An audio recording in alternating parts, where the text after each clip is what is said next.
All right, good morning everyone. Welcome back to class. So first of all, I finally got around to marking the assignments. Thank you for being patient. So well done everyone. I was really impressed with the obvious amount of work and time and effort that everyone had put into the assignments, and I thought they were really good quality overall. So I've put a little bit of feedback on everyone's assignment. There wasn't a huge amount. But if you have any questions or concerns, feel free to send me an email or come talk to me or whatever. I think just to cover off a couple of the things which seem to be common stuff that perhaps people could have improved on. So in part one, where you were to do a literature review, so one of the things which is important about a literature review is it's more than just a summary. So you should be critical of other people's works as well. Particularly if you're doing your master's thesis or whatever, you're essentially building on top of the work that other people have already done. So if the other people have done the job completely and perfectly, then there's really no scope for you to do anything. So it's quite important to, it's not about being mean, but about being critical.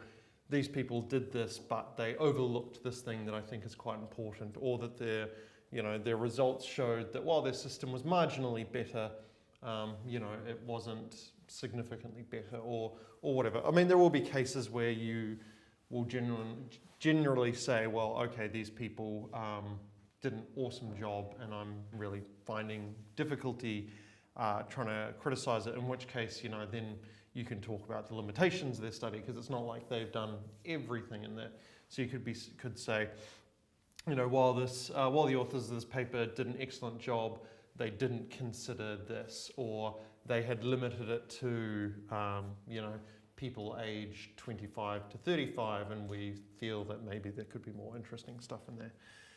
So that was one of them, just making sure that you are critical of other people's research.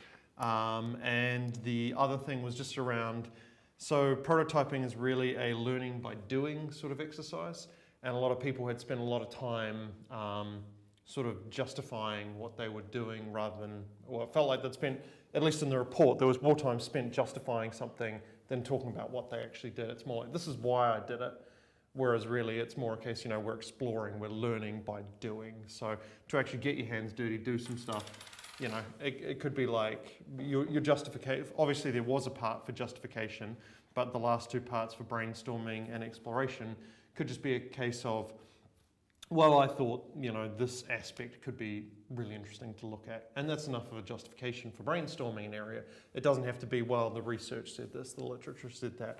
That was sort of more the earlier area of focus and justification, whereas these things were more, let's get our hands dirty, let's try some stuff out and see what we can learn from that. And I think a few people had done a really good job at that.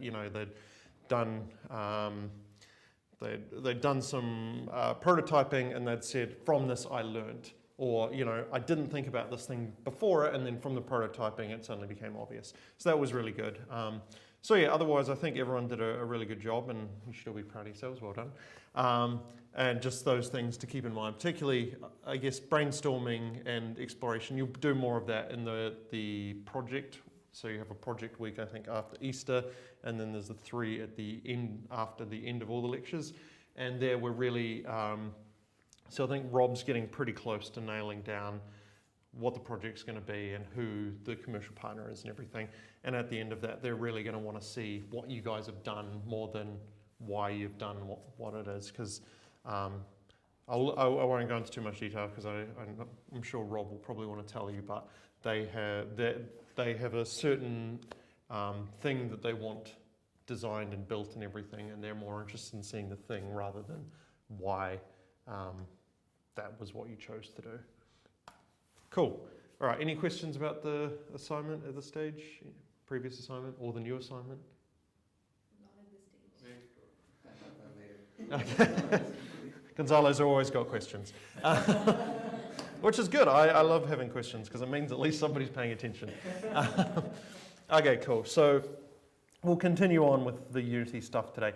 Actually, there was one other thing I wanted to say. So next week we have another lectures week, and then it's Easter, and then it's projects week, and then we're back for another 4 weeks of lectures. So when I wrap up with the Unity stuff, Niels will be taking over for the Arduino, and then you'll have another assignment around Arduino, which will tie back in to this assignment here. So it'll be basically, you'll have the option actually. If you're really pleased and happy and everything with your assignment, you can take that and keep working. Otherwise, I will do the assignment to myself and provide that as a base code that you guys can use. And then the part 3 will be using the Arduino to interact with your simulation. So all the stuff you've done with keyboard and mouse and stuff, you'll be replacing it with a handheld controller that you're going to make yourself. So next Thursday is obviously a lecture day as normal, and Friday's Easter. So for those of you who don't celebrate Easter, it's public holiday on the Friday and a public holiday on the Sunday, I think. But because of the way the university works, the holiday gets carried over to the Monday. And we also get at university Easter Tuesday is a public holiday as well for reasons I don't fully understand. So the university will be closed Friday, Monday and Tuesday. Shops will be closed for, can't remember which day they close now. It's either Friday or Sunday, so get your shopping done before then, because shopping, particularly grocery shopping, the day like on Easter or Thursday before or the Saturday in the middle of the weekend is a nightmare. So if you need to do any grocery shopping, get that done before Thursday. Anyway, I'm getting massively sidetracked here. So yeah, Thursday will be the last lecture, but Niels isn't here. And I think we'll probably wrap up the Unity stuff on Tuesday. So there is 2 options. So Shun is giving a lecture into the School of Product Design about 3D modeling, because that's what his job is, and said that he may be able to do a lecture on 3D modeling. So that will be using things like Maya, 3D Studio Max, all that stuff. It's more on the artistic side, and it certainly won't be anything that you'll be tested or evaluated on or possibly ever even use. But if you're interested in 3D modeling from an industry professional, you know, we have that option. Otherwise, I will be here. I don't want to teach Niels' work because it's Niels' stuff. So we could just have like I'll sit in here, and if anyone comes in, has any questions about the assignment or needs any help, we can do that. Or we can just say there's nothing on, you guys can all take a day off early. So have a think about it, and yeah, if you have any strong feelings about which of those 3 options would suit you best. I know LJ has already said that she won't be here for that, so it's I guess another motivation as well. Although for me it's more just I'm tired. My throat is worn out and I need a break as well. So I'm happy to have a break, and so Niels can take over for he'll have probably 2 weeks of lectures, and then I'll take the final 2 weeks. So have a think about that. Cool, okay, so to recap Tuesday, we started looking at Unity scripting. So we looked at a bunch of stuff, the script lifecycle. So these are all the methods that Unity provides that we can hook into. We looked at how all scripts inherit from mono behavior, which means that there's a whole bunch of functions we can use. We talked about the Unity engine thing and how that provides stuff like input and key down and stuff. We talked about how every game object has a transform component, which is the transform component attached up here that we can edit via script to move objects around. And we talked about accessing other game objects and components. So a lowercase g game object is referring to the game object that the script is attached to.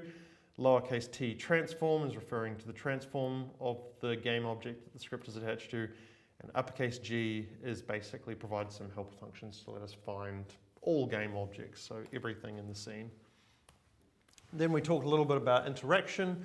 So we talked about keyboard interaction. So there's the input class, which provides a whole range of different things, but in particular it provides get key down, get key up, and get key, which allow us to check whether the key is being pressed, whether it's being released, or whether it's being held down at the time of calling. We also talked about mouse interaction, so how mouse position starts from 0, 0 on the bottom left for some obscure reason that I'm not going to pretend to understand, but we can swap that around because we have screen dot width and screen dot height, so we can transfer that into any shape we want. And we can use either get key with key code mouse and then a number, so 0, 1, 2, if we have multiple buttons, or we can just call get mouse button with an integer, and that will return whether the mouse button is being pressed or released or whatever. And then finally we talked about colliders on game objects and how if we attach a collider to the object, then any script attached to the object will get an on mouse down method when the collider is clicked on. And then we talked about how different colliders have different shapes, and it's really the shape of the collider that matters rather than the shape of the model that we look at. Okay, did anyone have any questions about any of that stuff after that quick recap? Okay, so otherwise we'll continue on, and the next thing we're going to look at is user interfaces, which quite coincidentally happens to be topic 2 in the assignment. So I'm not trying to make it too easy for you guys, but I want to make sure at least all the things that are in the assignment have been taught. So like processing, Unity has a number of ways of doing the user interface. So there's raw scripting and GUI calls, so we can design an entire GUI in Unity just by writing like GUI.drawBox, GUI.textbox, GUI whatever, which will allow us to position all our components. And it's a nice way to really quickly whip stuff up if you just want to test something quickly. It's not particularly pretty. You can change how it looks, but you know, if you're getting to that point, you might as well move into one of the native UI drag and drop. What you see is what you get editing methods. So I've put 2 examples in there.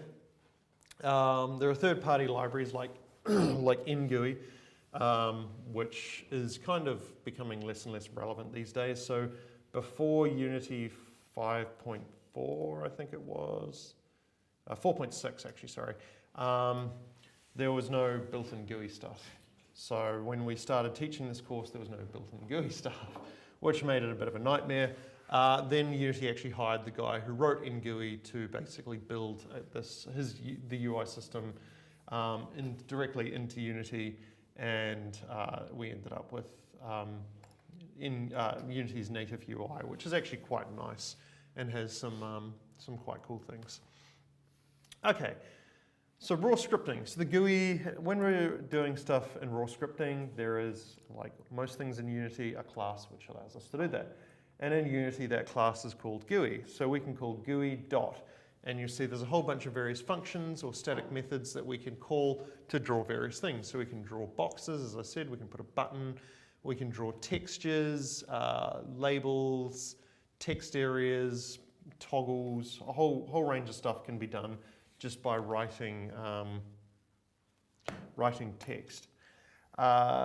So the one thing which is important to remember is that, and I mentioned this on Tuesday, if we look at our life cycle, execution cycle of scripts, so going back to this page, if we go down after game object, scene rendering, we can see there's a separate category for GUI rendering, and that has this function on GUI.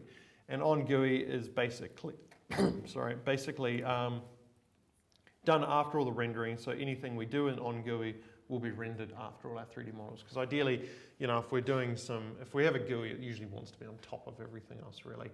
If it's supposed to be in the scene as a 3D object, that's sort of a special case. But generally speaking, a user interface should be on top of everything else, because otherwise, you know, you draw your label and then a 3D model sits over top of it, and you can't see your label anymore, which makes it kind of pointless. So let's have a little example of, I'm just going to copy and paste this code into Unity. Let's create a new scene again, because I love creating new scenes. And let's create a new script. Now this script can be attached to anything. The onGUI method will fire on every game object, on every script which is attached to every game object, so it actually doesn't matter. But a script has to be on a game object for it to get executed. So I'm just going to create a blank game object. It's got a transform attached to it, but it's kind of arbitrary because, you know, there's no 3D models or anything attached to it. There's just this GUI script. And I forgot to open Visual Studio. My laptop is very old and very slow at opening things, so I always try and figure out everything I'm going to need to run before the lecture and make sure it's open. But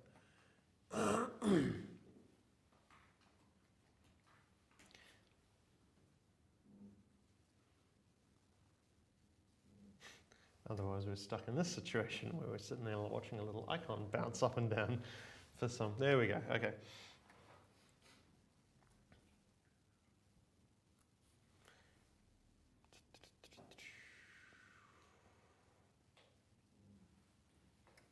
Okay, we're almost there. There we go. Okay, so here's our GUI class. It's got the start and update method. I'm just going to delete them because I'm not going to use them. But I am going to, if I if it will let me. Let's ignore all.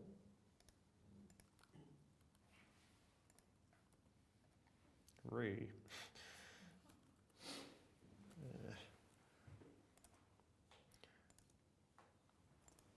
Oops. Let me try and break that up. For some reason, copy and paste has not worked very well here. Okay, there we go. Oh, okay, so this was really stupid of me. So I've created a class called GUI, and then I'm trying to access Unity's class called GUI, and so it's trying to find these functions on my GUI class. So let's make it a little bit easier on ourselves and rename that from GUI to my GUI. Whoops, close enough. And there we go, that should fix it. Okay, so I've renamed it to my GUI now, and then I've just copied and pasted some code. What's that complaining about? I see. Copied and pasted some code off that slide in there, and made sure that that script is attached to some game object in the scene. And now if I hit run, we'll see that we have a bunch of GUI elements. So if we compare that to the code we've got a button, which is the button there. We've got a horizontal scroll bar, which is this one here, a horizontal slider, which is this one here, a label, a toggle, a text field, and a text area. And the way most of these things work is pretty straightforward. So we call, hold on, let me zoom in a little bit.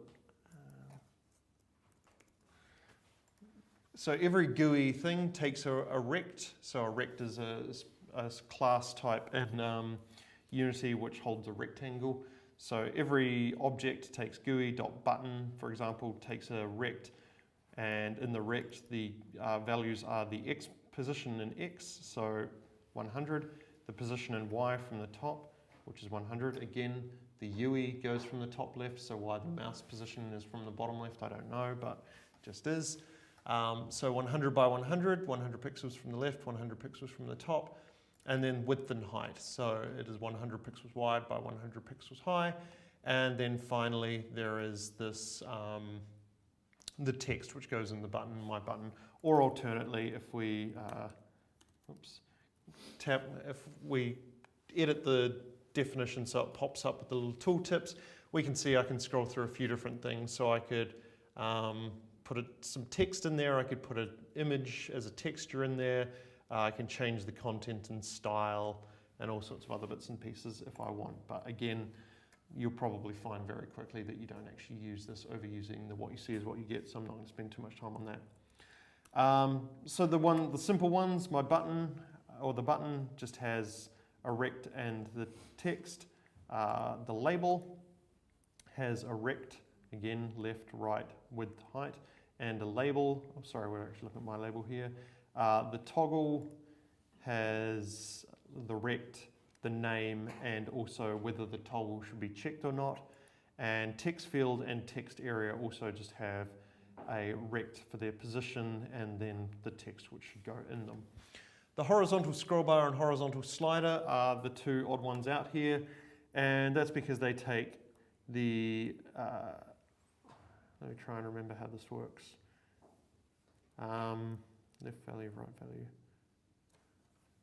Right, so the first value in the horizontal scroll bar is the value. So in this case, well actually, let's work on these back to front.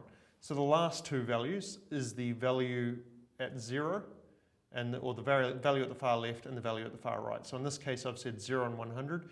So if the little scroll bar thing was here, the value would be 0. If the scroll bar was here, it would be 100. So then the first value is 50, and so basically that said position it halfway between 0 and 100. And then the next value in here, 20, that is the size of the little scroll bar thing. So if I've got it at 20, if I change it down to 10, we'll see that the little thing in the middle becomes a little bit smaller. And likewise, I can make that as small as I want, and it will just be a little dot in the middle of the scroll bar, which looks a bit better. Then we have the horizontal slider, which is much of the same thing, but you can't change the size of the little scroll bar. You can just change its the x most value, so in this case again 0, the y most value, in this case 100, and the current value for the slider, which I've set to 50, which is why it's sitting in the middle. So it's pretty easy to throw these items out, but there's one thing that we haven't talked about yet, and that's how to make them actually do anything. So I can click on my button, we'll see it reacts, like I move over it and it highlights, I click on it and it changes, and then I release it and it goes back to how it was. This thing will again highlight when I move over it and click and drag, but nothing happens, likewise with that one. My toggle appears to do something when I click on it. My text field will give me a little caret cursor, but typing in it, either my text field or my text area won't do anything. So this is where the Unity scripting editor is a little bit weird. So let's start with the button. The button's an easy case. So in the button, we'll see that, for some reason that's not aligned, but that is supposed to be pointing to button. We'll see it says bool unityengine.gui.button, blah, blah, blah, blah. And the important thing to remember here, or to notice here, is that GUI.button returns a bool. So it returns a boolean. And in this case, it returns true if the button has been pressed since the last time it was called, and false if it hasn't. So what I can do is say if GUI boolean, GUI button debug.log button was pressed. So if I run this again now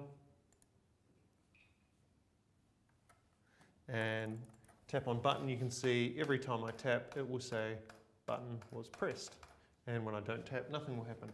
So doing buttons is pretty easy. You just check to see if there is a, or if it has returned true, and if so, you know the button was pressed.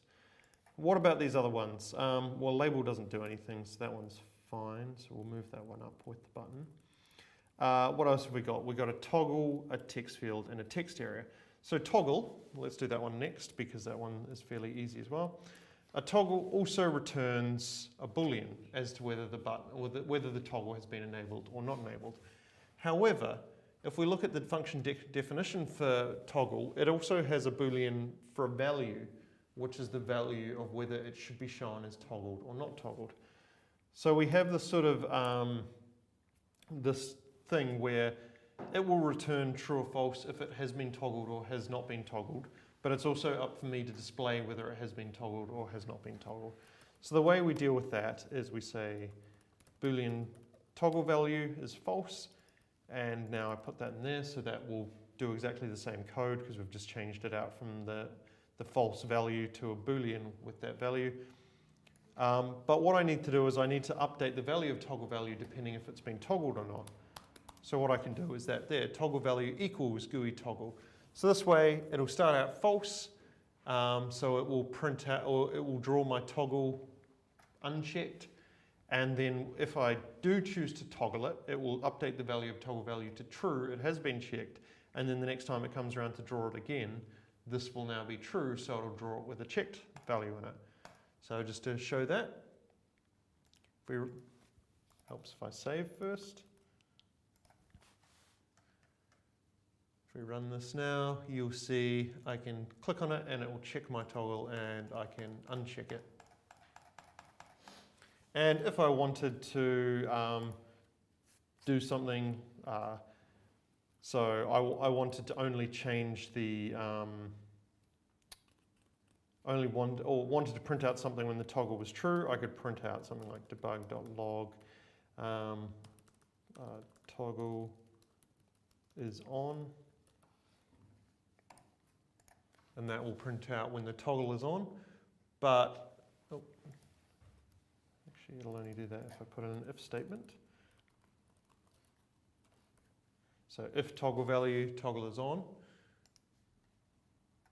and so if I click on that, but we'll see this is getting fired constantly when the toggle is on, which may not be what I want. Maybe I only want it when it first changes, in which case all I need to do is do something like bool last toggle value equals toggle value, so store what the previous value was, and then say if toggle value is not equal last toggle value, that will basically say toggle has changed. So if we store what the toggle value was, and then we check to see if it's changed, and if so, we can write if it's changed. Oops, save that, run this one. So we can see toggle has changed, but that will toggle if it's changed true or not. So what we could do is then just have another if statement in here. If toggle value equals, or if toggle value, toggle has changed to true. So this way we're checking to see if it's changed and checking to see if the new value is true, and that way we can execute something only when the user has changed the toggle value to true. Cool. Okay, so that is, the button thing is fairly obvious. If the user clicks on the button, it returns true or false. Toggle is a little bit more confusing because we are responsible for updating the toggle to show whether it has been set or not. So we store the value in toggle value, and then we not only do we use that to draw it, but we also store the result back into toggle value.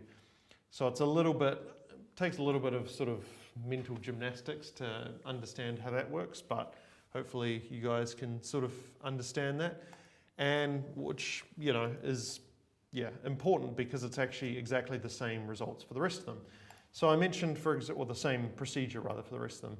So I mentioned my text field, my text area, I can't actually change any of the text in there, and that's because that works in exactly the same way as the toggle does. So toggle value is used to define, or GUI toggle value is used to draw the toggle value with either a check in it or not, and GUI toggle returns a boolean as to whether that toggle value has been enabled or not. Likewise, in our text field and our text area, we have the string here which defines what should go into those text areas and text fields. And if I mouse over it, you'll see string GUI text field. So these functions return strings. So hopefully it should be not too surprising to see that we have to do the same thing with text fields and text areas as we do with our toggles. So we have, rather than just putting in a constant string, we put in a variable, so my text field and my text area. So these will now be exactly the same equivalently as it was before, but what I'm going to do is, because these return strings, it's a pretty safe bet that they will return the edited string. And that's exactly what they do. So just like I did in toggle value, in text field and text area now, we're going to text field and text area, we're going to store the values back into the text field variable and the text area variable. So that now if I run this, I can actually go in here and change the value to, whatever I would like. So we can, the string variable which has been returned is the modified string variable. And the difference between a text field and a text area is a text field is a single line, whereas a text area can have as many lines as we like. So that's if you have something where you want a bunch of users to be able to enter multiple lines, you use a text area, otherwise you use a text field. Okay, so that's everything but the horizontal slider and the horizontal scroll bar. And again, if we look at these, they return a float. Horizontal scroll bar and horizontal slider returns a float. And those floats, scroll bar, are the values for those two things. So if we look at the function declaration, we'll see rect position, float value, size, left value, right value. So it doesn't really make sense for a slider's left value or right value to change dynamically. You usually have a slider which goes from 0 to 100 or whatever.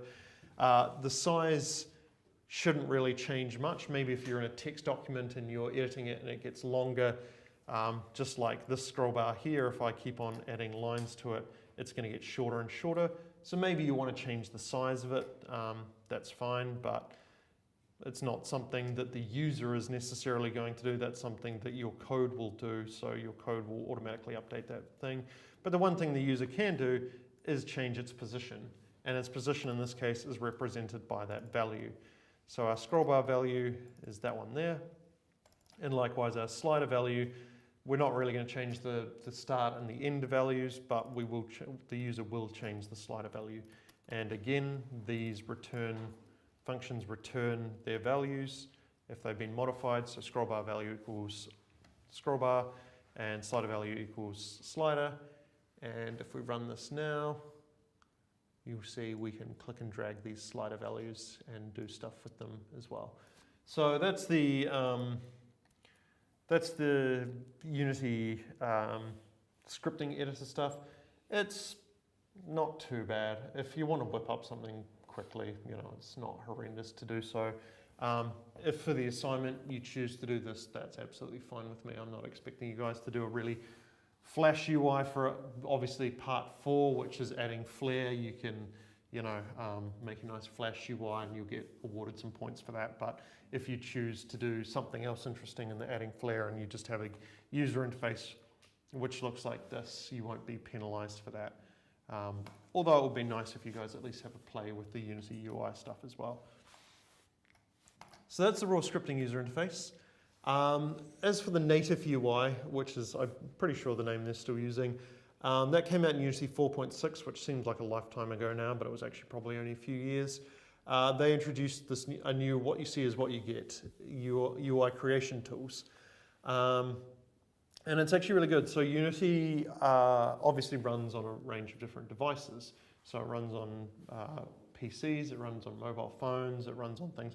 And one of the things which should be immediately apparent is all of these have different screen sizes.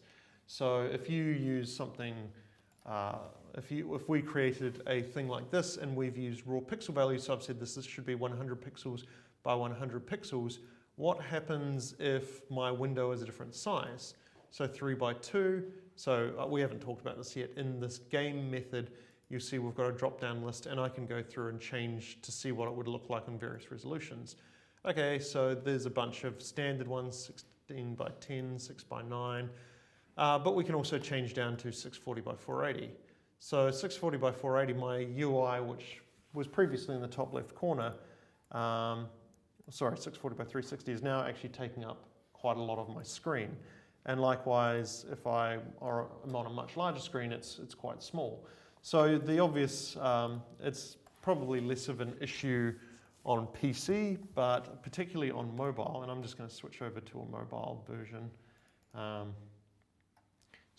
mobile things, so we're going to have a look at this. It makes quite a large difference. So particularly if you if you want to support an old iPad 2 and the new iPhone X, and you do everything in pixel coordinates, you're going to find very quickly that it's just not going to work. So things are going to be, maybe I should have done this in a separate thing. Maybe you're going to find very quickly, because the resolution of the screens, the physical dimensions have gotten smaller, obviously, so an iPhone X is much smaller than an iPad, but the resolution of an iPhone X is like 3 times higher than an iPad. So if you're doing everything in pixel coordinates, you're like, oh, let's make it look nice on the iPad. So the iPad is 1024 wide or whatever, and suddenly it's like 2048. So your thing which was nice on the iPhone X, so your thing which was nicely centered and looked really good on the iPad is suddenly this tiny little, barely readable thing in the top left corner of your iPhone. And likewise, vice versa, if you make it look really good on the iPhone and then you run it on an iPad, you'll find that you've set it up to be 1024 and the iPad is only, you've set it up to be 2048, the iPad's only 1024, so half your UI is now off the side of the screen and you can't see it anymore. So Unity, sorry, it's taking a very long time to convert this because we've got all these 3D models in there. I should have started a new project, but that's okay. So Unity came up with this concept of having anchors. So rather than me saying, just draw this on the board while Unity does its thing. If here's my window here, rather than me saying, well, I want to put a user interface element 100 pixels from the left by 100 pixels from the top. Actually, let's do 100 pixels from the left by 100 pixels from the top, and it's a, let's say this is a 1024 by 768 display, and this is, let's say, 800 pixels by 600 pixels, and then all of a sudden I run it on a different display which only has a, I wouldn't even do that, a 640 by 480 display, and suddenly half of my UI has fallen off the side of it because it's much smaller. What the Unity UI anchors allows you to do instead is basically say, okay, let's assume that I have a user interface of some size, and what I want to do is I want to, let's say I want to center my thing across the top. I can say, well, let's anchor it so that this is centered, and the size of this is stretched in a certain amount. So let's say I want this to be, we can say from the center, maybe 300 pixels on either side from the center, or I could say, actually, let's just make this 10 pixels from either side of the screen, and that way, if I'm on this size screen, it will look like this, or if I'm on screen which looks like that, it will now be resized down to that sort of size. So the UI will scale dynamically depending on the size of your screen. And you can anchor it to one of 9 locations. So top left, top center, top right, center left, center right, bottom left, bottom center, bottom right. And you can either align to one of these things or stretch to one of these things. So you can say put it in the center and stretch it out sideways, or put it in the center and always keep it at a certain size, and so on and so forth. This is taking a very long time too. I'm regretting this decision already. Maybe I'll just restart Unity.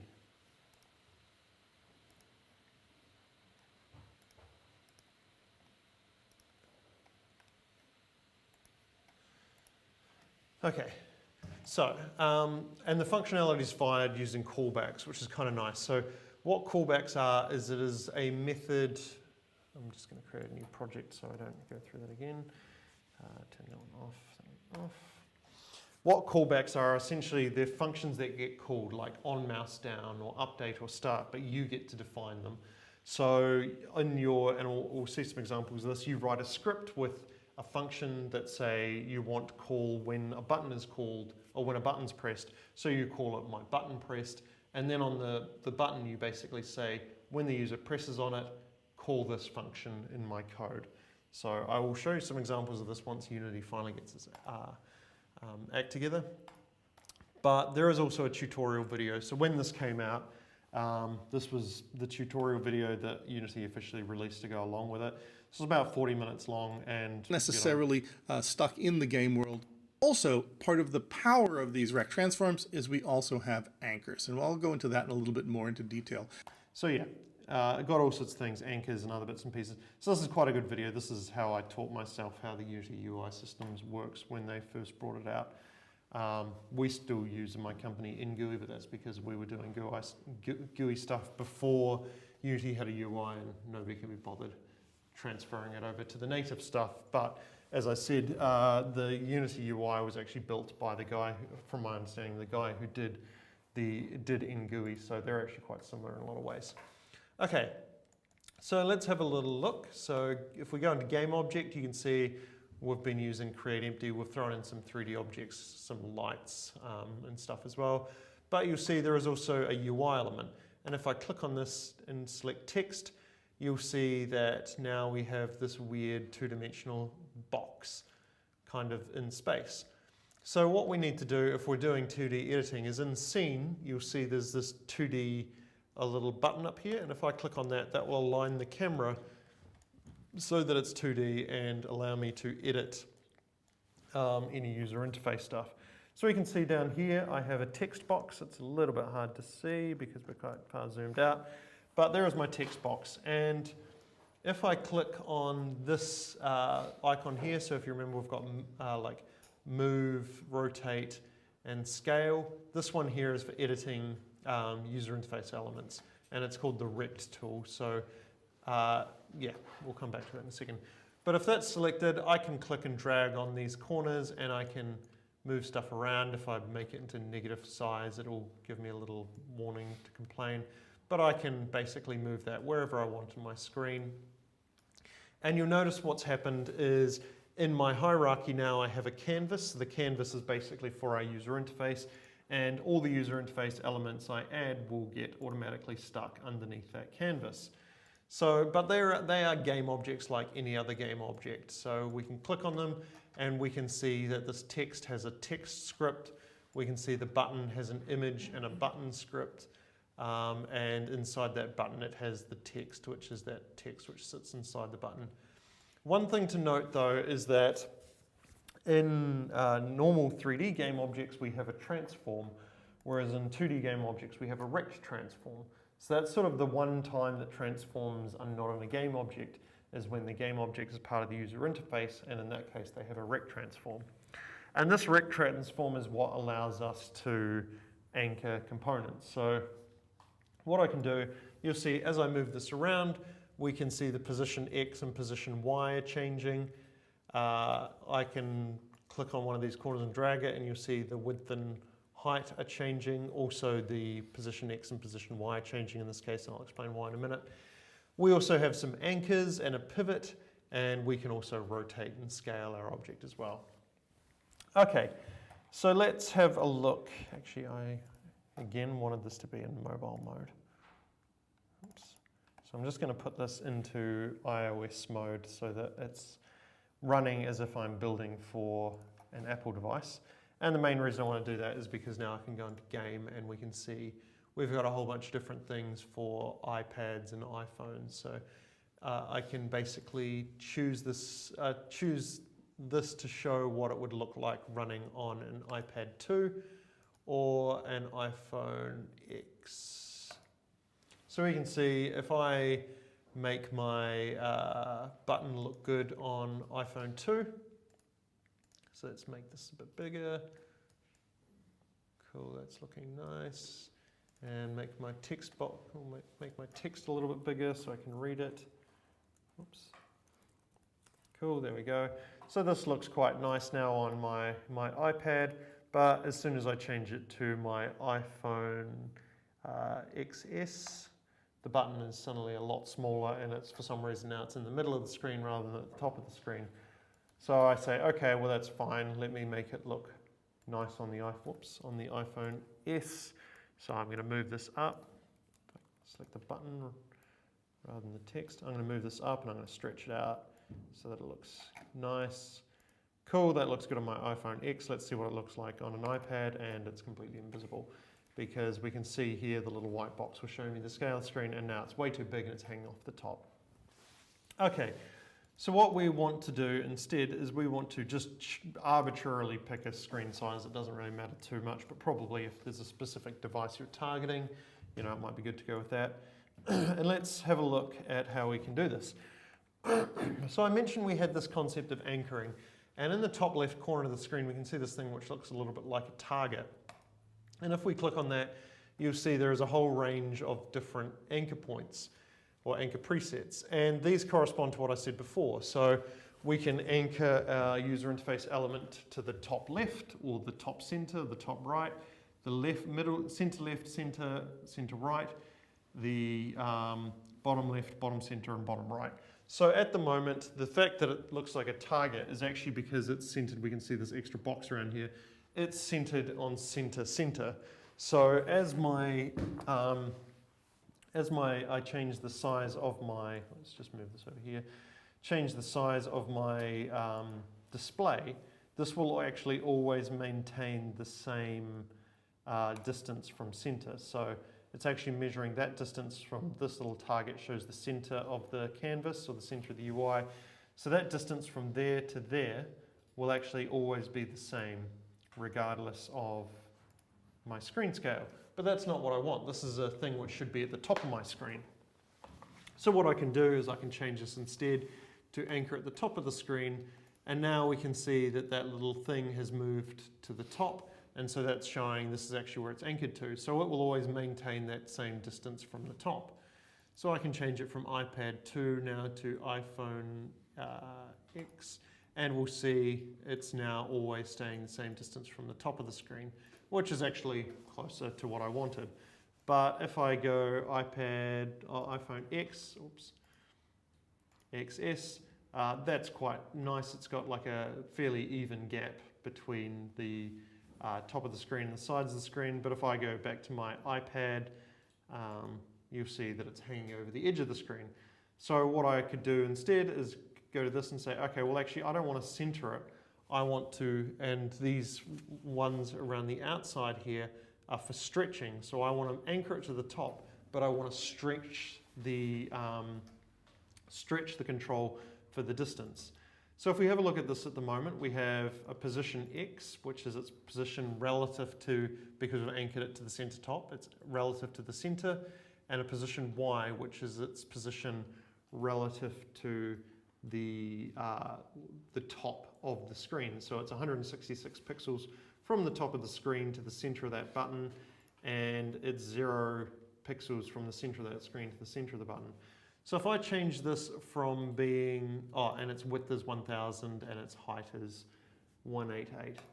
So if I change this from being anchored here to instead being at the top and stretching, we'll notice that suddenly our X and our Y, our X and our width change to left and right. And that is now measuring the position of the left and the right from the sides of the screen. So I can set that up to be 100 pixels from the side, and now no matter what my user interface looks like, that will always be 100 pixels from the sides of the screen. So on iPhone X it's 100 pixels wide, on iPad it's 100 pixels, or sorry, not wide, 100 pixels from the edges of the screen. So, you know, that's sort of achieved what I wanted to. It's still not ideal because we know we're 100 pixels from, well, the left-hand side of this is 100 pixels from there, the right-hand side is 100 pixels from here, but this, we don't actually know what this distance from the top down is. I know that the position is 166 from the top to the center of the button, and that's because of the position of the pivot. So the pivot is basically determines whereabouts we take any anchoring measurements from. So by default it's at 0.5 by 0.5, so it goes from 0 to 1. So the pivot is 0.5 between the left and right. So it's halfway between the left and right, left being 0 and right being 1. So if I type in 0 here, is that right? No, that is right. Why isn't that updating? Okay. So it should be halfway between 0 and 1.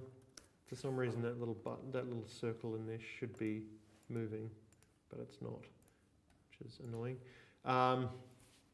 And likewise we have our pivot, which is between 0 being the bottom and 1 being the top, or is it the other way around? We'll find out in a second, which determines where it should anchor from in the Y position. So if I change this to 0, no, so it must be the other way. So 0 is from the bottom left corner and 1 is at the top. So for some reason that little circle should be moving, but it's not, and I don't know why. Okay, so it's really not that keen to move. So normally this little circle moves depending on the position of the pivot. So this should now be, because it's at 0.5 by 1, that circle should actually now be sitting up there. But apparently there's a bit of a Unity bug that's not letting it do that. But we can see, because this is at 1, we can now see that this position Y value has changed to negative 84.9. And so that's actually measuring the distance now, because this is 1. Instead of from the top of the screen, or the anchor, because we've anchored it to the top, to the center, it's actually measuring it from the anchor to the new pivot, which is at 1. So we know that that's 84.9, but in order for this gap to be the same here, here, and here, it needs to be 100. So if I move that down by 100, that distance there should now match that distance there, should now match that distance there. So we can move this pivot around however we want. So say I actually I didn't want this to stretch across the image, I just wanted it to anchor in the top left. So now we can see if I've anchored this to the top left of the screen, the position X is 384, but that's again because the pivot is in the center of the thing. And if I change this pivot to be on the left-hand side, we'll see that the position X is now at 0. So it's really frustrating that that dot is not updating its position, because it should be, because that dot should now be sitting over the top left thing. Let me just delete my button and see if I create a new one, whether that'll fix it.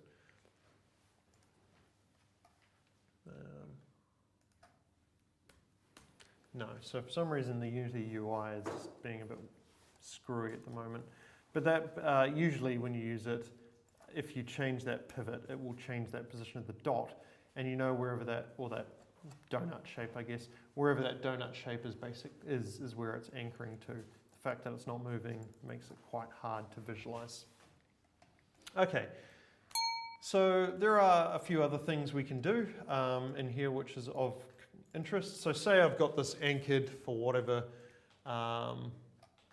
let's anchor this button to the top center. So I've got this anchored, it's on iPad 2 mini. Let's make my button a little bit bigger, 300 by 100. There we go, and that's kind of how I want it to look. But I don't want it to necessarily be anchored based on, actually let's do a better example of that. Let's anchor it to the top left of the screen. So it sits about 50 units from the top left of the screen. And that's how I want it to look. And I want it to always look that way, regardless of scale. But if I change this from my iPad 2 to my iPad XS, you can see the button appears to be much smaller than it does on the iPad. Like here, in fact, if I make that, let's make that text a little bit bigger so it's legible here. So that's quite legible on iPad 2. But on my iPhone X, it's barely readable because the resolution of the screen is so much higher that the button appears to be much smaller. So what I can do is I can go into my canvas, and you'll notice in canvas, the canvas scalar, that it says constant pixel size. That's saying that every pixel should be, or when I measure things in pixel, it should always be that size on the screen. So if this is 100 pixels and I draw something which takes up 50 pixels, it will take up half the screen. But if this is now a device which is 1,000 pixels, it's only going to take up 50 pixels of that, so it's going to appear much smaller. So instead what I can do is, if I want everything to look the same regardless of screen, I can say, well, okay, I actually don't want to scale the UI based on the pixel size, I want to scale it based on the screen size. And I can basically say, let's set this up, the reference resolution, so that we're going to design everything as if we're designing on an 800 by 600 screen, although let's actually do it based on the measurements of the iPad 2. So we can see iPad 2 up here is 768 by 1024. So I've set that reference resolution so that now it matches, and I can match based on whether the width or the height changes. So that really depends on whether you want your screen scale based on the height of the device or the width of the device. Normally the width of the device makes more sense because screens will get longer, but that doesn't necessarily mean that items should grow or shrink in size. It just means you have more space. But the width of the screen usually is more important because you have an iPhone and an iPad, and the relative width of the screen is generally more. You know, if they make an iPhone X and then the iPhone XS and the iPhone XR, and all they are is the same width but slightly longer screens, that just means we've got a little bit more real estate. It doesn't mean that all the items should shrink or grow depending on that. So instead what I'm going to do is I'm going to set this to match based on the width, set up my button to look good, and now if I change to my iPhone XS Max, we'll notice that it's actually, the button will actually occupy the same amount of screen space if this was zoomed into the same amount, which it's not. But if I took my iPad and had that sitting next to my iPhone, whichever one it is, that one there, we'd actually see those two buttons would actually be identical sizes on those two devices. So that's a way you can basically design your screen. The reason it looks slightly differently is because you can see these things are actually, it's actually scaling my screen so I can see the whole thing. But if I go to iPad portrait, that's 69 times, and there we go. So that's the iPhone XR at 69 times, and the button should appear to be basically exactly the same size on those two displays, assuming, well, damn it, assuming they're at the same resolution, which is kind of difficult to do on this, unfortunately, because it keeps scaling them out. 579, so that's 579, and that's 579, and they're all over the show. Okay, well, if they were to the same scale anyway, the button, you just have to take my word on it, or try it yourself. Build this for an iPad and an iPhone, and you'll see that the buttons are the same size. So that canvas scaler is quite an important thing, because if you want to keep your UI looking good regardless of screen size, because it will scale all the UI elements depending on the reference resolution that you use. Ultimately in 2D, like when we're designing apps, HTML and stuff, it happens automatically for Yeah, exactly. So it will automatically scale your UI. There's nothing stopping you from having multiple scenes, one for each device, and then just figuring out what device you're on and loading the scene. But obviously that's a lot more work for you, because for each possible resolution you have to design it. Whereas this has been designed to basically, you design stuff based on relationships. So you say, well, this should always be 100 pixels from the top left, or this should always be 100 pixels from the top and stretch for the width of the screen, or whatever. So that's a very brief crash course. I would highly recommend watching this video, because it goes into much, like it's 40 something minutes or something, 36 minutes, and we're spending about 10 on the same amount of topics. So it goes into a lot more detail. But one other thing I wanted to talk about was how to do functions. Actually, let's have a look. Let's throw a few other user interface elements on there and look at the various things. So we have text, which is not particularly exciting, but actually I didn't mention, in our components we can see all the bits and pieces we could want to enter. So for our text, we can change the text in the box. We can change the font, so you just drag, like by default Unity will provide Arial, but any true type font or whatever that you happen to have, you can drag into Unity and then assign there. We can change the style, normal, bold, italic. We can change the size of the font. We can change the line spacing, so if this is multi-line, I can change the spacing between the lines. So 1, 1.5, 2, whatever. Rich text allows us to put in certain things, like I think we can do, is it U? No. There are certain commands that you can use that I can't remember off the top of my head to like do things like underline certain words and stuff. That'll be in the video, they'll talk about that though. You can do alignment, so left align, center align, right align, top align, middle align, bottom align.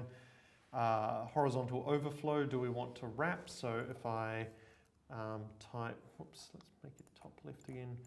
If I type a message which is too long to fit in the box, what should it do? Should it wrap it or should it overflow? Which means it'll just run off the side. And likewise, the vertical overflow, if we keep going so that we fall off the box. So in this case, it's just truncated it, but I can change that to overflow as well, and it will draw outside the boxes thing. And we can best fit, which will try and fit it as best to a certain font size. We can change the color of the text and the material and so on and so forth. So that's text. We have a bunch of other things. We've seen the button. There's toggles, again, which look, very much like the toggles we saw before. So it's just a little checkbox and we can change what the check mark and everything looks like if we want, and we can change what the little box that the check mark's in, and there's a label we can edit. There are sliders. So there's a slider which looks like that. Again, we can change what the background looks like. We can change what the handle, which is this little thing, looks like. We can change, or we can have scroll bars. We can have drop-down lists. So lists which you can click on and they drop down. Input fields, so allow users to enter text, and so on and so forth. So there's a whole range of various bits and pieces that we can have in there. But what say we want to actually do something with this? So I want this button, when I check on it, when I click on it, to just print out a message. So I can add a script to the button, or really I can add a script wherever. So I'm just going to create a new game object called UI Manager. This is just personal preference. You don't have to do it this way if you don't want. But I'm going to create a new script called, a new game object called UI Manager. I'm going to make a script on that called UI Manager. And I am going to edit that, and I'm going to put in a new function, public function, so that everyone can access it, and it's going to call button pressed. And in that I'm going to debug log button was pressed.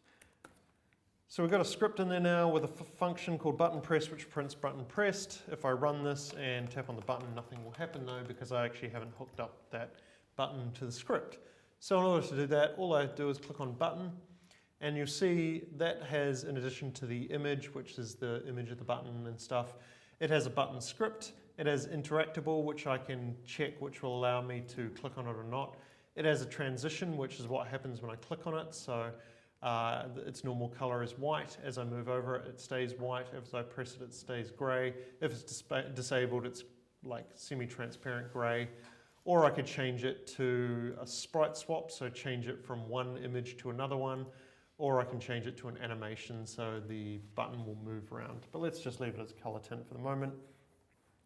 Because what I'm interested in is this on-click thing at the bottom. And this is basically one of these callback functions that we can do. So at the moment, this list is empty. When I click it, it's not going to do anything. So I can click on this little plus, and we'll see it pops up with some stuff. So it has runtime only, but we can change it to editor and runtime if I want to be able to click the button in the editor, but let's leave it for runtime only. And then you'll see down here we have none object. So this is basically the game object that it's going to call a script on. And I can click on this button and select from a bunch of different assets or a bunch of different things in the scene. Or more easily, I can just click and drag my UI Manager, because that's the one which has a script in it. And you notice UI Manager is now in there. And over here it says no function, because I haven't said what component and what function on the UI Manager I want to call. So if I click on that, you see it pops up with this little drop-down list, and it has three things. It has a game object, which is the game object for UI Manager. It has the transform, which is the transform for the UI Manager, and it has UI Manager, which is the component or the script that I wrote before. And in that, there's a whole bunch of things. So these are all the various functions it can call. But if you remember before, I wrote a function called button pressed, and we can see it there. So if I click on that, that has now hooked up that button. So when I click on it, it's going to call UI Manager, and it's going to call this UI Manager script, and it's going to call this button pressed function on that script. So if I now tap on my button, we'll see button was pressed. So I've written a little bit of code in here, but really hooking all that functionality up was actually done in the editor. Likewise, I can do that for any other thing. So for my toggle, for example, we'll see it has an on value changed. And this time in our button, you'll notice our on click, where was it?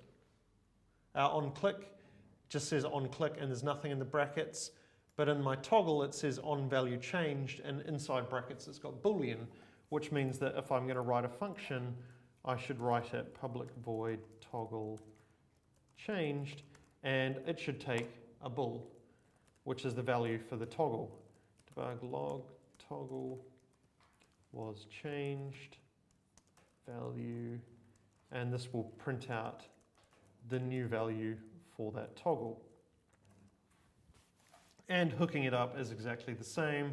We're going to click on add, we're going to drag a UI Manager over there, and we're going to say UI Manager toggle changed. And now if I run this,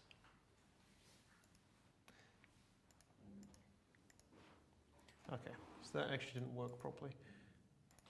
It's strange. I see. Sorry. So that actually, if it's a function which takes an argument, it should be up in the dynamic bool. So you see we've got toggle change down in static parameters. We also have one in dynamic bool, and that's actually the one I wanted to select. So now when I tap on my toggle, let's just zoom in so I can see it. Toggle was changed value false, toggle was changed value true. So now we're calling that script based on the value of the toggle.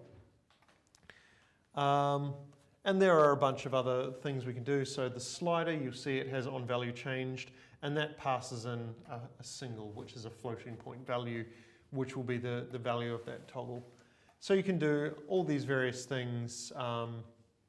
So again, the slider is single, the scroll bar is single, which is float. I don't know why they've called them singles here when they're floats in script. Our drop down we can do on value changed. Our input field we can do on value changed and on edit end, and so on and so forth. But one thing which is kind of interesting is that we don't actually so with our button, for example, I can add multiple things which happen on the onClick function. And as you remember, when I attached my UI manager on there, when I clicked on here, you'd see that there was a whole bunch of things. So it wasn't just the UI manager script that I wrote, but I could actually also do things to the transform, or I could do things to the game object that's on there. So let's do that. Let's put a cube in our scene. So let's put that somewhere I can see it. So there's a cube. I'm going to rotate it 30 degrees by 30 degrees. So we have a cube in here now, in addition to our user interface. And if I click and drag that cube into my button on click method, you'll see that, again, I can edit the game object, the transform, and all the other components which are attached to it, the mesh filter, the mesh renderer, the box collider. But let's do something simple. Let's go into my game object, and you'll see one of the functions which I can modify is this setActive function. So if I click on setActive, you'll see a little setActive is a Boolean. We can say setActive true, setActive false. And what that does is that basically is the equivalent of checking that box on the game object, so it activates it or not. So with my button, what I can do is setActive is a Boolean, and we see there's a little checkbox here which I can check to be true or false. But let's leave it as false for the moment, and we run this. And so now when I click on my button, it's going to call button pressed on the UI manager game object on the UI manager component. And on my cube object, it's going to call gameObject.setActive. And this checkbox actually down here is actually the value it's going to pass to it. So effectively clicking on this button is going to tell the cube game object setActive false. So if I click on it, my cube disappears. So without writing any code or any script, I can check that to true. And now when I click on that, it'll set the value to true. So without actually writing any code or any scripts, I've actually got a button now which can change whether a cube is visible or not. And I can do the same thing with a toggle. So I can add this to the toggle, game object, and again we can see dynamic bool and static parameters. So setActive, if I choose it as a static parameter, will allow me to say when the value is changed, set it to true or set it to false.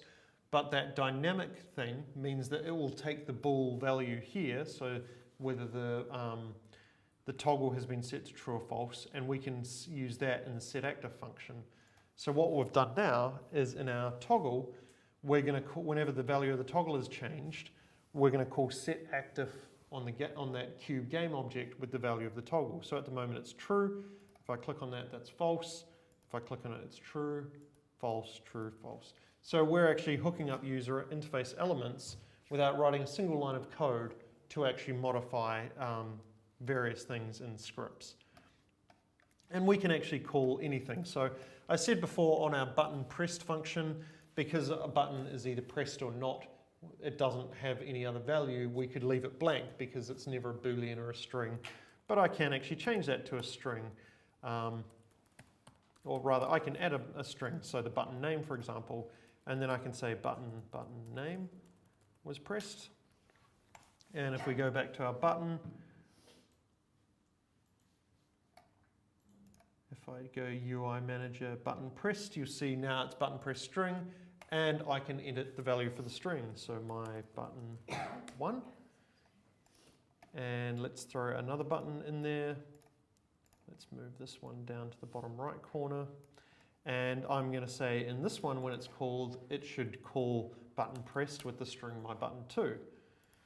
So now if I run this, if I click on button 1, my button 1 was pressed, and if I click on button 2, my button 2 was pressed.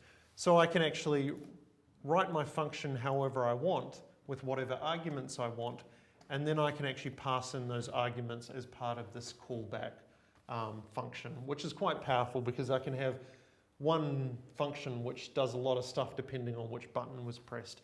Or alternately, I could actually make my buttons automatically edit Unity components, so changing whether a game object is active or not, or I could change, what do we got?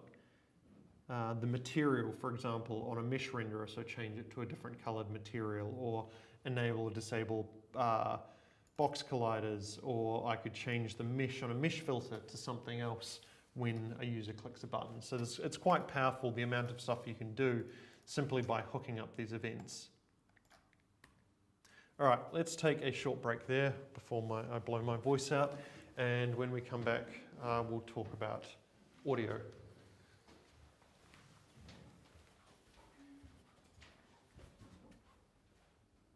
Sorry. Okay, cool. Right. Okay, so hopefully there's, so we had one question which came up was if I'm trying to design my thing, so my canvas scaler, for example, is set to the reference resolution of an iPad, how do I get my canvas to actually appear in the same shape? So the canvas always takes on the shape of the game window. So by default, Unity will use free aspect, which means that the game window will change depending on the size of it. So you can see all my UI elements sliding around like crazy because they're all anchored to really weird places. So what you need to do is if say your canvas scaler is at 768 by 1024, just go up and click on this free aspect. And if you don't have, so you can see all the various sizes, but if you don't have one, you can just click on this little plus at the bottom and say 768 by 1024, and that will force that screen resolution so that now if I do, if it does get bigger or smaller, it will just resize it, but keep that scale. So now everything that I design within my 2D interface will be at that scale, and I know that it will look as it should at other resolutions. So good question. I think that was the main one, wasn't it? Oh yes, another question was just whether it's better to have, so in this case I have one script called UI Manager, and in this case if you press a button, so you press this button or you press this button, they call UI Manager button pressed, or if you change the value of this toggle, it calls UI Manager toggle changed. And so in this case, I have one script which is responsible for dealing with multiple user interface elements. And the question was, is it better to do that, or is it better to have, this button has its own script, and this button has its own script, and this toggle has its own script? And my answer to that is it really depends on what you're trying to do. From a computational way, it makes no difference. Unity doesn't care which way you're doing it. It really just comes down to logistics. So if all these buttons and controls are controlling perhaps one object, it might make sense to have one script that is responsible for modifying that object, and all the UI controls just call that script to say, make this object bigger, make it smaller, change its color, blah, blah, blah. But if you have, say, 50 objects, it may not make sense to have one script controlling all 50 objects, because that script's going to get very long and confusing, and you're probably likely to hook up wrong things, in which case, maybe you subclass. So maybe you say, well, here are all my, you know, ghost UI manager and my slime UI manager and whatever, and you basically hook up the buttons for which modify the ghost to the ghost UI manager and the buttons which modify the slime to the slime UI manager, and so on, so that you have multiple scripts and each one deals with it. As I said, it really comes down to a matter of preference, which you do. There's no right or wrong way from a technical perspective, and that's like to figure out subjective or objectively which is better or worse falls into a software engineering question of system architecture and how to best design a system to make it usable and understandable and stuff like that. But Unity certainly doesn't care. So, and for your assignment, I'm not enforcing too strongly one way or the other. I'm not going to say you should have done it like this. This is bad. I might, and I probably wouldn't even necessarily mark you down. I might just say in the comments, it may have worked better for you to put all of this into one script, or it may have worked better for you to have separated this out. But you know, this isn't a software engineering course. We're not designed to make you guys great programmers. My thing is I just want you guys to be productive programmers. So if the programs you create are kind of messy and confusing and haven't been optimized or tidied, as long as they work, that's the most important thing. Having something which is, you know, looks bad behind the scenes versus something which looks beautiful behind the scenes but you never finished because you spent so long doing on it. I definitely think the former is better, and to be honest, it's a long-running joke that every project in the world is, you know, even no matter how nice it looks to the users and everything, is an absolute shambles behind the scenes. So, you know, it's sort of a running joke that the code will always be terrible. It's just a matter of how nice it looks for the end user, which is what's important, because the end user never sees the code anyway. Okay, any other questions about audio, about the UI stuff at this stage? Have a play around with it. Again, there's a lot of various bits and pieces. Watch that video. That video is actually really good. It goes through step-by-step building. It's actually building on like a larger set of Unity tutorials where they make it game, but this part they add the user interface to the game. But you can watch it in isolation as well. You just, some of the parts where they hook up the scripts to the user interface to do stuff you won't be able to do, but you'll be doing that as part of your assignment anyway, so that's all fine. Otherwise, we're going to move through to audio. So we're basically now going through, in processing, we looked at how to program processing and all that sort of stuff, and then we talked about various topics. I can't remember what word I gave it, which I stole out of that programming interactivity book. Themes, that's right. And so these are basically the corresponding themes for Unity, which align with processing. But I will probably also throw in some extra ones, probably not today, but maybe tomorrow, things like collision detection and animation and stuff, which we didn't cover in processing because they were just going to be way too hard to do. Okay, anyway, so we're going to talk about audio playback now. So Unity supports a range of audio files, which is quite nice. So you can see there's a big long article, as per usual, about everything. It supports MPEGs, it supports OGG, it supports Waves, it supports AIFF, it supports MOD, some things that I've never really heard of before and never come across. And the good thing about them, again, is we can just click and drag them in. So let's jump onto free music, MP3. And let's grab some free MP3s if we can.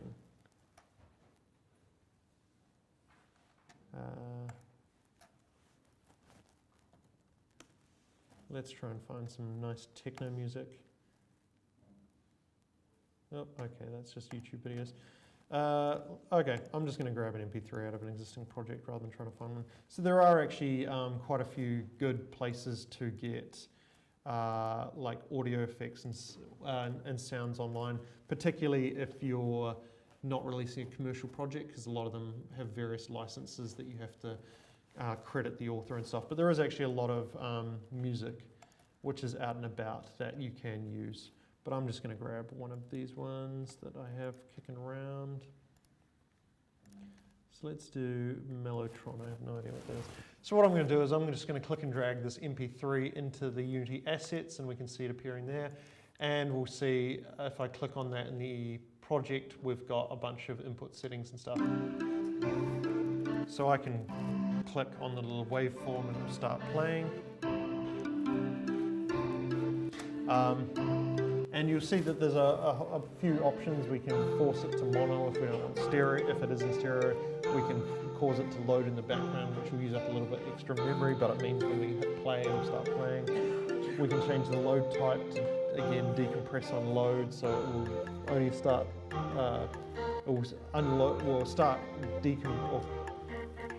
so music is compressed to make it smaller, so saying decompress on load will decompress that into a much larger file, which means it will take up more memory. So if you're on a mobile device, for example, you might run out of memory if you have too many sound effects. Or you can have compressed in memory, which will keep it in the MP3 format in memory and then play it. Decompress it only the parts that it's playing as it plays it, which is lower on memory than decompress on load, but possibly a little bit slower. And you can have streaming, where it will just stream it off the disk, which is use the least amount of memory, but possibly, you know, if you're doing a lot of disk operations on your device, might make the music stutter or whatever. And you can change the compression format, you can change the quality to change what space they want. And then you can see down here they've got the size. The original size of this MP3 was 419 kilobytes, and Unity's compressed it down to 256 kilobytes. So it will try and automatically compress stuff beyond its original compression, which is good, particularly if you're doing a mobile game or whatever, where things are, memory is limited.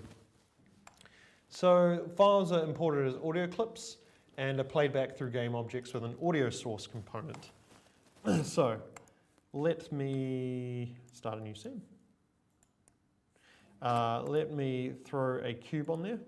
So always puts it at the randomest place. So we have a cube there. The camera is looking at it. Let's rotate it a little bit. Nope.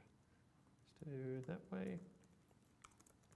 There we go. We have a cube that we're looking at through our camera, and let's make this cube play that sound. So if I want to do that, all I do is click on Add Component, and we'll do Audio Source, and that means that this cube is going to make some noise. So if we see in our audio source, the first thing we have is audio clip, and that is the audio clip it's going to play. So that could be something we generated, that could be a clip from a microphone or whatever, or it can be an MP3 file. So if I click and drag that in there, so now it's going to play that audio clip. Unity has audio mixers, which I don't know much about because I'm not an audio engineer, but you can create audio mixers to apply various effects. So you could apply a reverb or echo or do all sorts of crazy stuff. And to do that, you just right-click on Create and then go to Audio Mixer, and then you can open this up and apply, add a whole bunch of different effects or whatever you want, like a mixing desk, but I'm not an expert in that stuff, so I'm not going to go into it. There's plenty of videos if you really want to go down that path.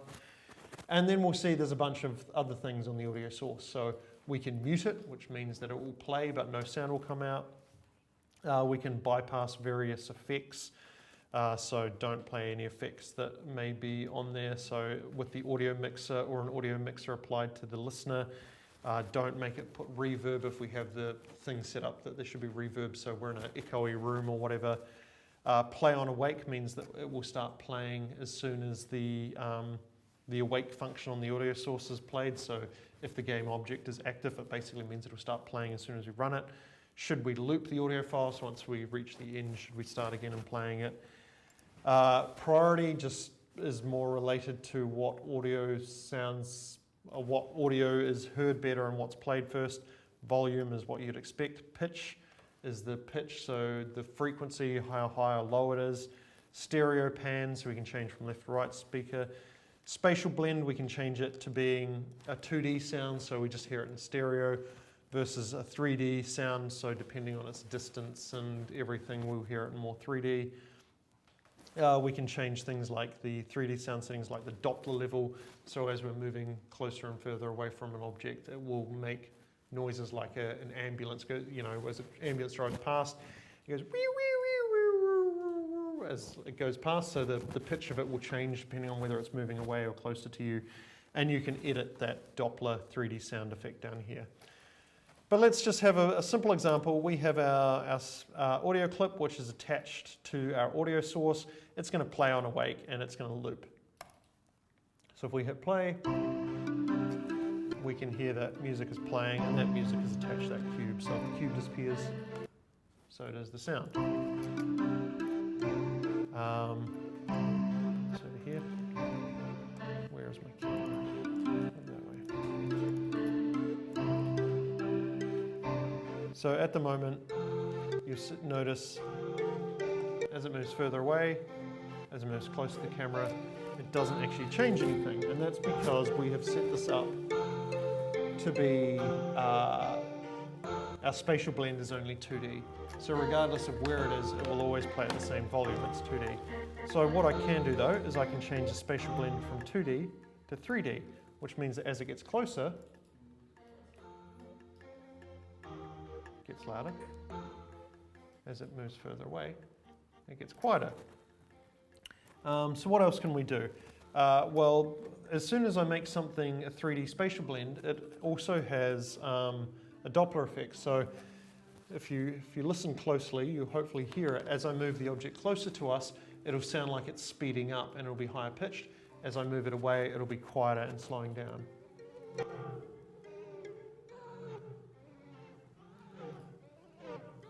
So that would be, in the example of perhaps you have a game with cars driving past an ambulance, that would give you the experience that as the object is moving, or the ambulance is moving closer to your camera, it'll make that noise. So yeah, it sounds a bit weird because this is moving too fast, and we could change our curve into a different sort of curve to get a more realistic experience. So usually it's logarithmic, which also defines like how the volume level drops away based on distance, but we could change it to something else. But you end up with this weird sort of effect as things move closer and further away from you.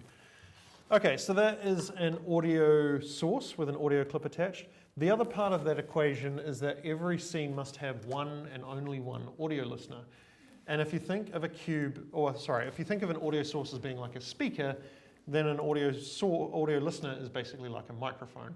And it's acting as the object that hears sounds. So usually when we create a camera, an audio listener will be attached to it because it makes sense. A camera defines what we see on the screen, so it makes sense that we should also be hearing things from that same perspective. However, that may not necessarily be the case. I can attach the audio listener to any object I want in the scene. So I can say remove that, create another 3D object, another cube, and then attach the audio listener to that. And now what we hear from the speakers will be basically what that cube is hearing. So if I push play now, so those two cubes are quite close together, and so I can hear it quite clearly. I need to change that to 3D again, sorry. So if the two cubes are quite close together, it's quite loud. As they move further apart from each other, it gets quieter, and likewise, we still get that Doppler effect. So even though it makes sense for us to have the audio listener attached to the camera, so what we see and what we hear are from the same parts, there's actually no reason that they have to be. The audio listener can be attached to anything in the scene, and you can make some quite interesting experiences with that, where you can you could be playing a game with a spy, where you play as a spy and you have a listening device, and if I'm spying on Gonzalo, for example, I could attach an audio listener to him, and so even though I'm sitting here and seeing him, I'm hearing as if I'm sitting where he is. So it's not something that you see too commonly, but it's certainly something that you could possibly make some quite interesting experiences with. So each scene has exactly one audio listener, which is basically a microphone which takes audio out of the scene and plays it through our speakers. So audio recording, on the other hand, Adrian? yes. You did not add the audio source as a child of the object. No, so the audio source is a component.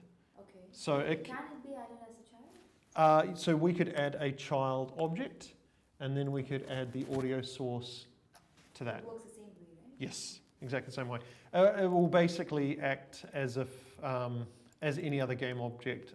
So at the moment, if the position of the cube game object is the same, or the child game object is the same, they're exactly the same, but I could actually move that cube or that game object somewhere else, in which case it sounds like the audio is coming somewhere else. So you might have, for example, a dragon, and you put a child game object for a tail swooshing sound on its tail, and you put a child game object with an audio source for a roar on its head, and that way if I'm close to its head, its roar will be really loud, but its tail swooshing will be quite quiet. Or if I'm near the tail swooshing will be really loud and the roar will be quite quiet. So you can definitely have audio sources as game objects to children and position them where noises would be coming from effectively on that object. Okay, so let's have a go at this. This never works in class, which is endlessly frustrating. But I'm going to have a go at it anyway. So I'm going to create that's interesting. Why did that give us a different logo? So I'm going to delete that because we have something called microphone. So Unity can also do audio input. For some reason, this never works when I try and demo it in class, but we will have a look. So what we can do is in Unity, we have a microphone class, which is responsible for getting audio from the microphone, and it returns that audio as an audio source, just like any other audio source. So I'm going to copy and paste this code in the hopes that it might work.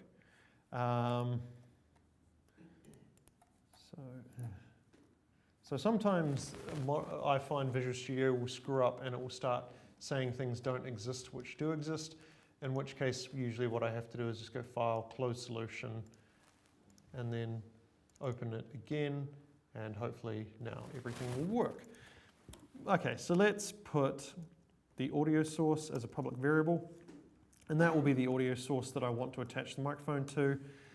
And then audio source.clip, so if we look at our audio source here, we can see audio clip is the same thing as clip. Why it's called something different in the editor, I don't know. But audio source.clip, and we're going to say microphone.start, and built-in microphone is the name of that Unity gives the built-in microphone, but I'm pretty sure you can actually put in just an empty string and it will give you the built-in microphone as well, but in this case, built-in microphone. And then whether it loops, so is it going to loop or is it just going to record a certain amount and stop? And then the next one is the length. So if this was false, it would record 10 seconds of audio and then it would stop recording. If this is true, it will record 10 seconds of audio and then it will start recording from the other end of the audio and keep playing it over and over again. And then the last one is the frequency. So what frequency do we want to record at? So 44100 is the frequency that CDs were usually recorded at. So it will be about CD quality audio. You could decrease this frequency and then the file size or the amount of memory it needs is a little bit lower, but it will possibly sound not as good like you're on a long distance phone call. It's a little bit washed out and everything. So this is going to microphone.start will basically start this microphone recording with these values, and start returns an audio clip. So we're going to start recording from the audio and we're going to assign it to that audio source. And then we're going to tell that audio source to play. And we're going to see if this works, which I don't have a huge amount of faith in, but we'll give it a try anyway. I haven't saved that.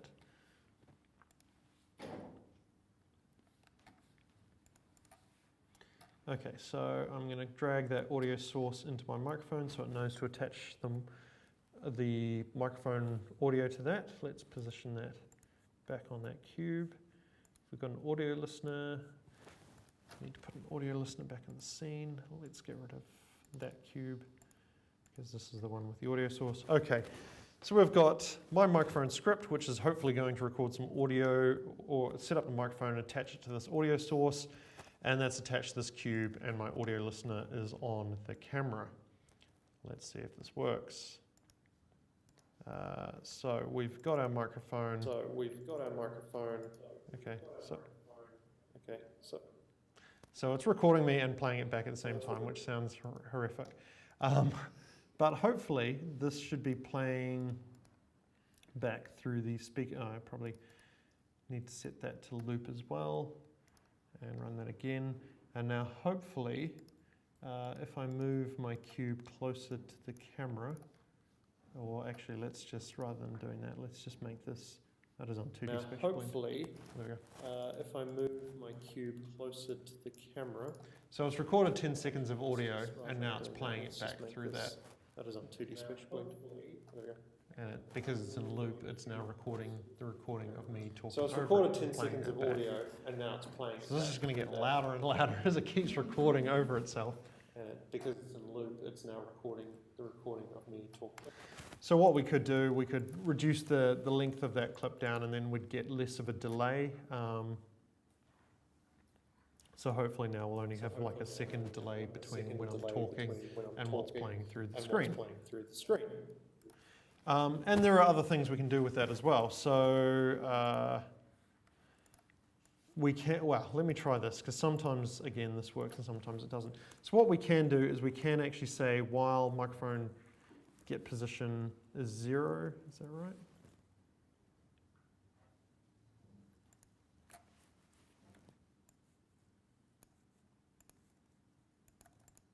Oops. So hopefully what this should do is this will set up its the microphone and start recording, and then it will wait until it's basically reached the current point in time, and only then will it start playing the audio. So there'll still be like a 1 second delay in the audio recording, but that we also delay playing 1 second. So theoretically it should be playing back at exactly the same time. So it'll be more like, well, as close to the same time as it can possibly get. So hopefully now it's basically almost immediately, as fast as it can, between me saying something and it playing back. Okay, so audio clip, and again, that I basically copied that code from there. Audio microphone.start will start recording, but it will wait until it's finished recording a full buffer length before it starts playing it back. So what we've done is we wait for it to record a full buffer length, but then rather than playing it from the start, we're playing it from the current point in time effectively by adding this while microphone get position. So it's just removing any delay in the filter. It's a little bit of a weird oddity because it's not what we would expect. We'd expect if we started recording, it would start playing back straight away. But in reality, what happens is it records 10 seconds and only then does it start playing. So yeah, just if you want to do anything with the microphone, that code there, and I might actually put that in the slides as well. I do mention it. To avoid delay, wait until microphone get position is not equal 0, so wait until it's not sitting there waiting to finish recording first. But there is one other thing which is quite handy. So any script which is attached to either an audio listener or an audio source gets this function called onAudioFilterRead. So onAudioFilterRead will be a function which gets called on any script attached to an object with an audio source or an audio listener. So any object which makes noise or hears noise will get this onAudioFilterRead function. What's it called? Data channels. And what this is this is basically the audio which is either coming into an audio listener or the audio which is coming out of a audio source. And it's represented in numbers from 0 to 1 or whatever in the data channel. And that basically, that filter or that data here is basically our waveform. So if this is 0 and this is 1, and this is, say, -1, data here will have the value at the current point in time of this waveform. So if you remember, we talked about various properties of the waveform, such as, for example, the amplitude defines the volume. So if it is louder, we would expect the numbers in data to be larger than if it was quieter. Does that make sense? So data basically is storing what's currently going in or out. So it's just maybe a section or a sample of this will be stored in data at any point in time, and that window will gradually move along. Channels is the number of audio channels. So if it's stereo, there'll be 2, one for the left ear, one for the right ear. If we're doing like 5.1 surround sound, there'll be 6, the 5 speakers in the sub. But by default, Unity uses 2 channels. So what we can do is we can loop through all our data, float sum equals 0, and we can do for int I equals 0, I is less than data dot length, I plus plus, sum plus equals data brackets I. So we're going to go through and add up all the values of data, so all the parts in the waveform, and store that sum. Now the only thing that's important to remember is that data can be positive or negative. So what I'm going to do is there's another function in another class in Unity called mathf, which stands for math float, so it's a bunch of floating point math, and that has a function called abs, which stands for absolute. So the absolute value of a number is its positive value. So if it's the absolute value of 1 is 1, the absolute value of -1 is 1. So it's just basically if it's negative, it makes it positive. Because what I want to do, if I have a waveform which goes like this, these numbers will all be positive and these numbers will all be negative, and so they'll cancel out and we'll get an end result of 0, which is effectively kind of like having no noise come through, which would also be 0.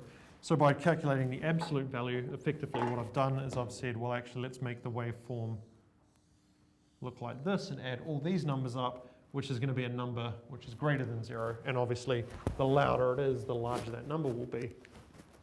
So if we sum up the absolute values of all those numbers, and let's print out, debug log sum, we will hopefully now get a value printed out which is the current volume. So you can see it's going between sort of 0 and a larger number. God, my voice sounds awful. It echoes. What's that? Why does it echo? It's because it's recording audio as I'm playing it. So I say something and then a split second later it comes out of the speaker, but then it records it on the microphone coming out of the speaker as well as me saying it at the same time, and then it goes around. So what we can do is we can now take these numbers and let's say, let's put a transform in here, public transform t, and let's say t.scale, local scale equals new vector 3, sum. So what the largest number there was about 300. So let's divide sum by 100, which will give us a maximum value of 3.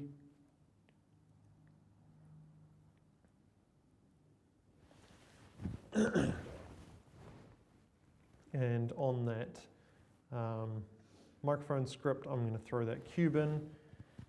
And if hopefully now if I run this, whoa, too loud.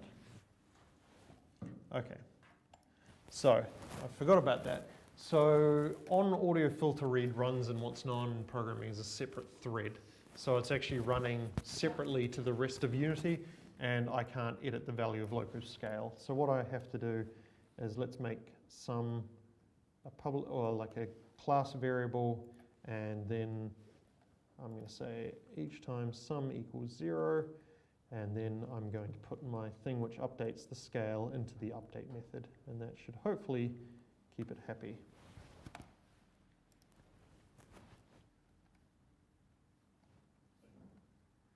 All right, so I'm just going to mute that so I don't have to hear myself neither. Okay.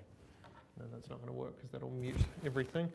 So I'm going to just turn the TV down so we don't have to hear it. So now you see what we're doing is we're calculating the the sum of the audio filter, and then we're taking that value, dividing it by 100, and setting that to the scale of some transform, which in this case I have set to be that cube. So what's happening is the louder I talk, the larger that a cube appears. So if I talk very quietly, the cube will be very small. If I talk really loudly, the cube will be very big. So now we've actually got some way of controlling elements in our game based on the volume which is coming in, the sound. So it's just a kind of a cute wee way of showing how you can do other types of interaction. And this will run on mobile devices and everything as well. So you can have a little app where you can, do something with your voice, or you can do more interesting things than just the volume. You could look at the waveform or the pitch or any of these other sort of things with various audio samples to try and figure that out. Okay, so we're actually, I think we might stop there. The next thing we're going to talk about, I might actually just throw in a couple more things before we jump to mobile deployment. So we'll finish a few minutes early today for once, and on Tuesday we will probably cover physics, animation. There's just a couple of things I want to talk about the Unity transform, and then we'll talk about mobile deployment and Vuforia, which is augmented reality. So we'll just look at them very briefly. And that will probably take us through all of Tuesday without too much trouble. So, any questions about anything we've covered today? No? And I think we've, let's have a look actually quickly. Desktop teaching, MHIT, slides, no, assignments, 2019, assignment 2. So we have looked at controlling things, interaction in Unity, so moving an object around. We've talked about materials, how you can make things transparent and opaque.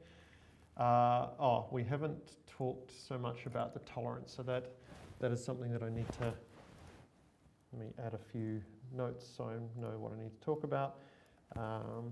Tolerances, transforms. Physics, and what was the other thing I mentioned? Animation. Cool. So just making a list of a few things I'll throw together. As I said, we're spending more time in this intake on Unity than we have previously. Previously, we've spent more time on low fidelity and, kind of always run out of time. So now we've got a little bit more time up our sleeves. I figure we might as well look at some more interesting and possibly advanced topics in Unity. Anyway, so UI and logic. So now we've looked at how we can create a user interface both in scripting and in the WYSIWYG tools, the what you see is what you get tools. We have talked at length about programming. Actually, I didn't talk about how you can update UI to show that information, so maybe I'll just update UI from script, but that's actually super easy. We've talked about cameras. We haven't talked about prefabs. So that's one other thing to talk about. And we've talked about how to move the mouse and stuff around as well. So we're probably about 80% through covering stuff which you need to know for the assignment. Some of the stuff, we'll probably cover in pretty vague detail so that you guys have to do a little bit of learning on your own. I don't want to just spoon feed you everything, but certainly we've covered a lot of the hard stuff. And I know a couple of you have already said that you've already started and gotten sort of most of part 1 done. So it's good to hear that some people are, taking active interest in it. So we'll cover the rest of these things and then the mobile and augmented reality on Tuesday. Maybe we'll see. So what did everyone feel about on Thursday? Would you like to have the lecture off? Would you like to have an assignment help session? Would you like Shun to talk about 3D modeling? I'm in for 3D modeling. 3D modeling? You like 3D modeling? Yeah? You guys interested in that? Okay. I'll talk to Shun because it's partly as a favour to him as well because he's teaching in the School of Product Design, which I think they have something like 30 or 50 students, and it's his first time lecturing. So he's a little bit nervous. So I said, well, these guys will be really nice to you, and so you better be nice to him. But it gives him a little bit of practice sort of present, and it also allows him to present his work and make sure that everything is correct and he hasn't forgotten anything before he gives it to a much larger class. So I'll let him know that there's definitely